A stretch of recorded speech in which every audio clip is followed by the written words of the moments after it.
Night, wet and windy, 2 children dressed as pumpkins waddling across the square, and the shop windows covered in paper spiders, all the tawdry muggle trappings of a world in which they did not believe. And he was gliding along, that sense of purpose and power and rightness in him that he always knew on these occasions. Not anger, that was for weaker souls than he, but triumph. Yes, he had waited for this. He had hoped for it. "Nice costume, mister." He saw the small boy's smile falter as he ran near enough to see beneath the hood of the cloak, saw the fear cloud his painted face. Then the child turned and ran away. Beneath the robe, he fingered the handle of his wand. One simple movement and the child would never reach his mother, but unnecessary, quite unnecessary.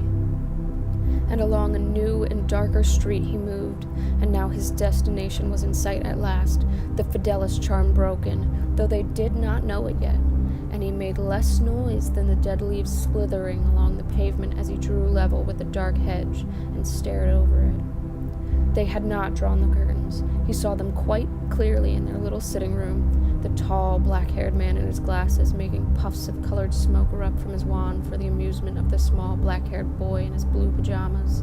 The child was laughing and trying to catch the smoke, to grab it in his small fist. A door opened and the mother entered, saying words he could not hear, her long, dark red hair falling over her face. Now the father scooped up the son and handed him to the mother. He threw his wand down upon the sofa and stretched, yawning. The gate creaked a little as he pushed it open, but James Potter did not hear. His white hand pulled out the wand beneath his cloak and pointed at the door, which burst open. He was over the threshold as James came sprinting into the hall. It was easy, too easy. He had not even picked up his wand.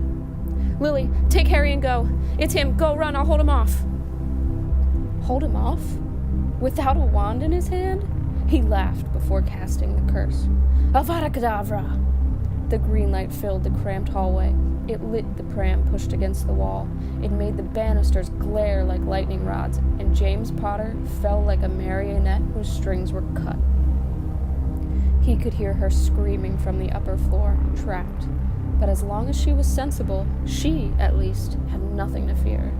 He climbed the steps, listening with faint amusement to her attempts to barricade herself in.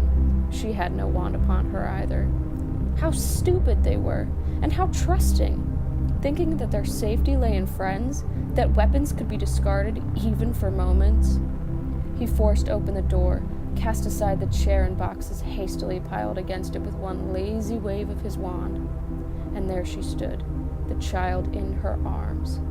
At the sight of him, she dropped her son into the crib behind her and threw her arms wide, as if this would help, as if in shielding him from sight she hoped to be chosen instead. "Not Harry! Not Harry! Please not Harry! Stand aside, you silly girl! Stand aside now! Not Harry! Please no! Take me! Kill me instead! This is my last warning! Not Harry! Please! Have mercy! Have mercy! Not Harry! Not Harry! Please, I'll do anything! Stand aside! Stand aside, you silly girl!" He could have forced her away from the crib, but it seemed more prudent to finish them all. The green light flashed around the room, and she dropped like her husband. The child had not cried all this time. He could stand, clutching the bars of his crib, and he looked up into the intruder's face with a kind of bright interest, perhaps thinking that it was his father who hid beneath the cloak, making more pretty lights, and his mother would pop up any moment laughing. He pointed the wand very carefully into the boy's face. He wanted to see it happen. The destruction of this one inexplicable danger. The child began to cry. It had seen that he was not James. He did not like it crying. He had never been able to stomach the small ones whining in the orphanage. "Avada Kedavra!" And then he broke. He was nothing but pain and terror, and he must hide himself, not here in the rubble of the ruined house where the child was trapped and screaming, but far away, far away. "No," he moaned. The snake rustled on the filthy, cluttered floor, and he had killed the boy, and yet he was the boy. No.